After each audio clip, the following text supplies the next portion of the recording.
اگر اللہ نے تجھے مرد پیدا کیا ہے نا تو مردوں والے کام کر، یہ چوروں والے کام تمہارے ساتھ سوٹ نہیں کرتے۔ اگر تمہیں کوئی پسند آ جاتا ہے تو اس کو اپنے گھر کی چار دیواری پرووائڈ کرو، اس کو اپنے گھر کی چار دیواری پرووائڈ کرو۔ کسی کی بہن اور بیٹی سے بات کرنے سے پہلے اس کے باپ اور بھائی کو اپروچ کرو، ان کو بتاؤ کہ مجھ سے ادھر ادھر کی باتیں نہیں ہوتی، میں غیرت مند لڑکا ہوں، میں آپ کی بیٹی اور بہن کو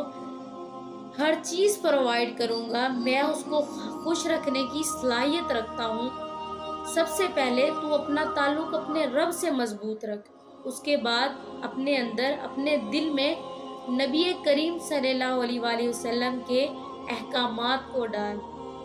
پھر دیکھنا تجھے کوئی نہیں روکے گا۔ ہاں، معاشرے کے چند لوگ ہوں گے جو تیرے